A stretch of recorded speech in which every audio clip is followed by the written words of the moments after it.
Assalamualaikum warahmatullahi wabarakatuh. Perkenalkan, nama saya Latifah Nurjana, Prodi PBA kelas B1 dengan NIM 22101020011. Di sini saya akan menjelaskan tentang fonologi dalam ilmu lugah yang diampu oleh dosen Ustadz Abdul Mukid MPD. Baik, saya menjelaskan tentang fonologi. Bunyi adalah suatu unsur dari bahasa. Bunyi bahasa terjadi karena ada getaran pada pita suara yang dilewati arus udara. Kemudian diteruskan ke alat-alat ucap tertentu yang terdapat di rongga mulut ataupun rongga hidung, di mana tempat bahasa itu keluar atau dihasilkan.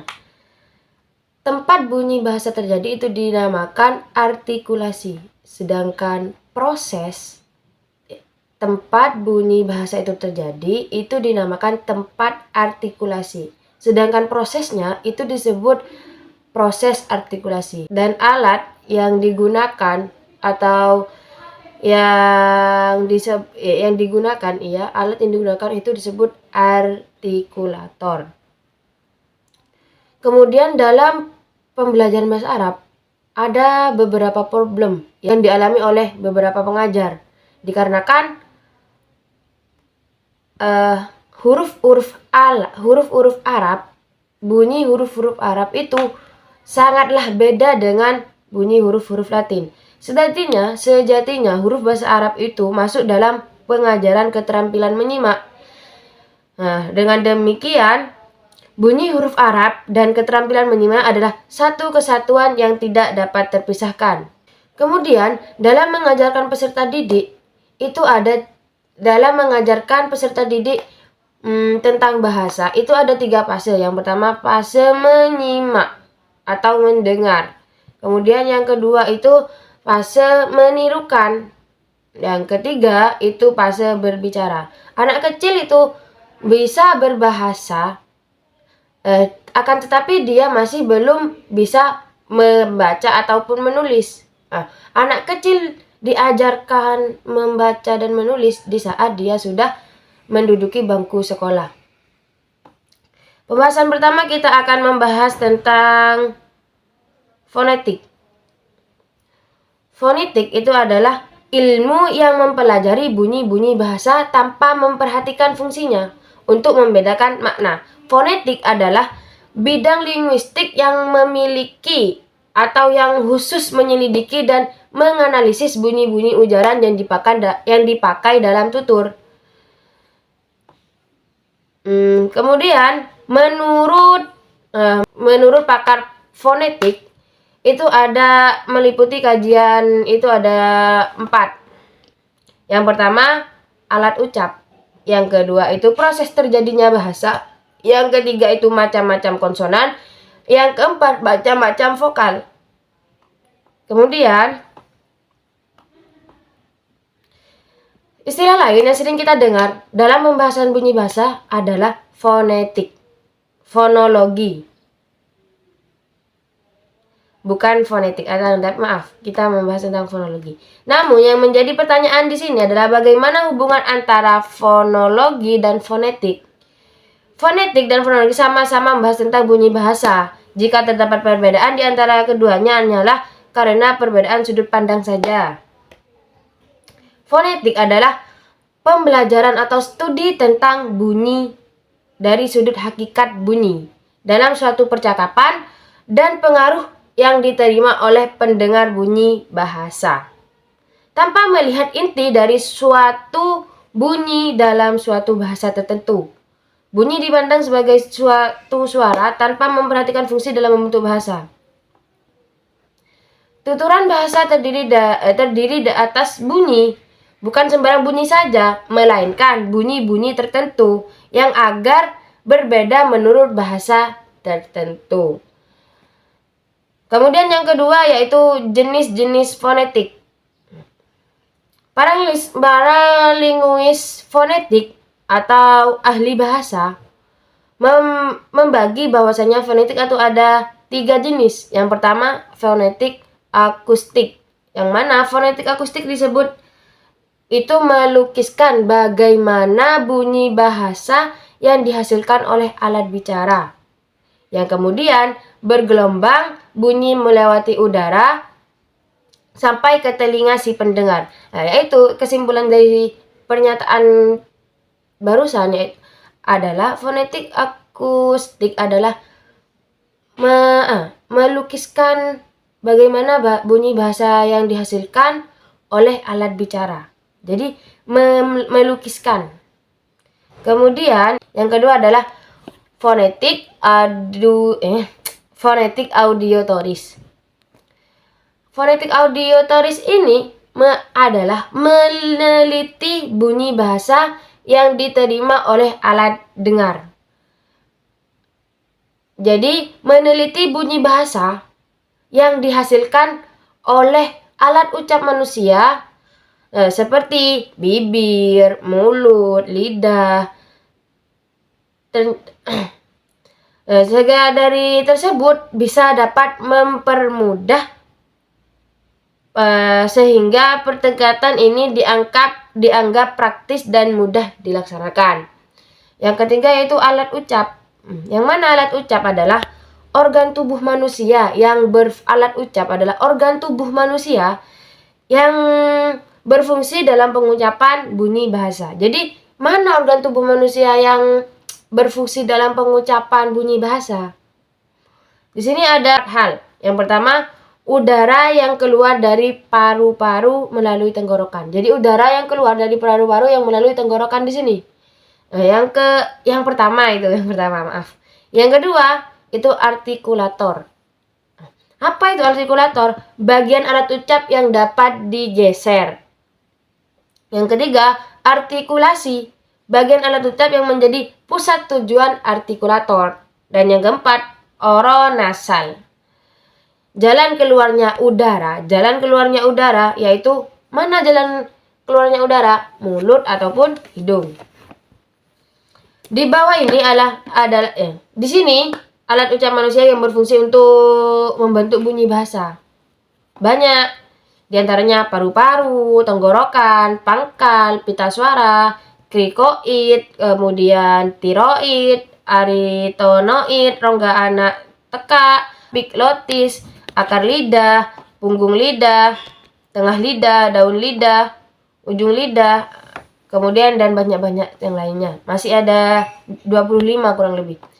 Kemudian di sini kita akan membahas yang keempat, tempat artikulasi. Apa tadi kita yang sudah dibahas yang pertama? Apa itu tempat artikulasi? Tempat artikulasi adalah tempat di mana bahasa itu dihasilkan. Sehingga bahasa tersebut standar dapat dipahami oleh orang lain atau si pendengar. Kemudian ada yang mengatakan artikulasi juga dimaknai sebagai gerakan otot saat berbicara. Jadi ada yang memaknai artikulasi itu adalah gerakan otot saat berbicara. Termasuk yang mengucapkan huruf vokal a, i, u, e, o tersebut dan huruf selainnya. Selanjutnya, di dalam bahasa Arab juga ada tempat artikulasi. Apa nama tempat artikulasi di bahasa Arab itu? Yaitu makharijul huruf. Yaitu tempat keluarnya huruf.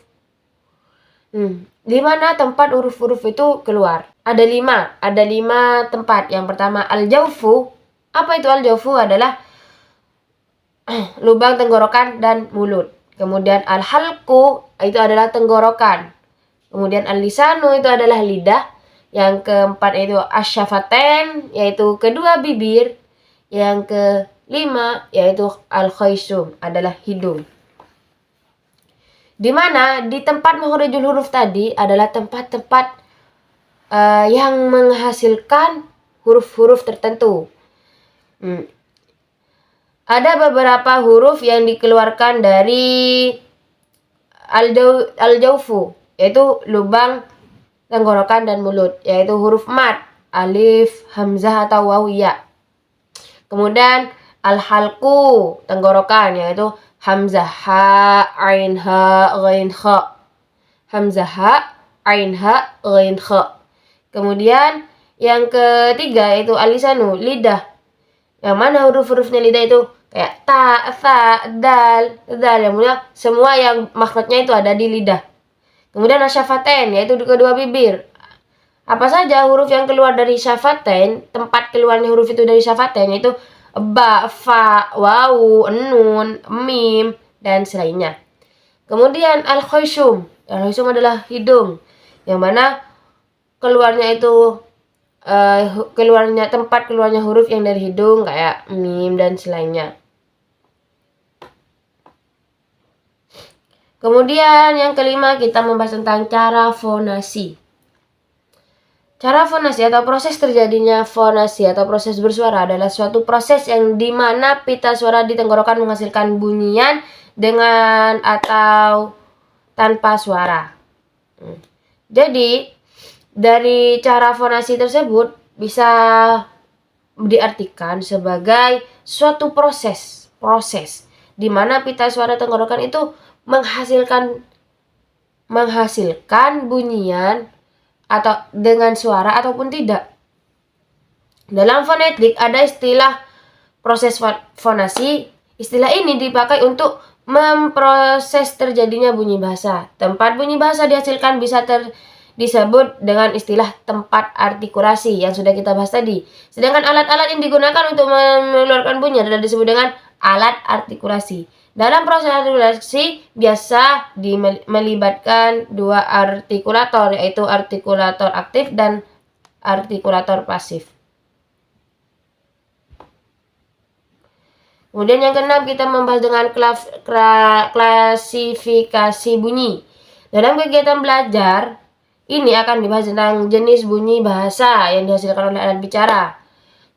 Kemudian klasifikasi bunyi ini didasarkan pada proses artikulator. Bunyi bahasa dapat dikategorikan menjadi vokal, konsonan, dan semivokal.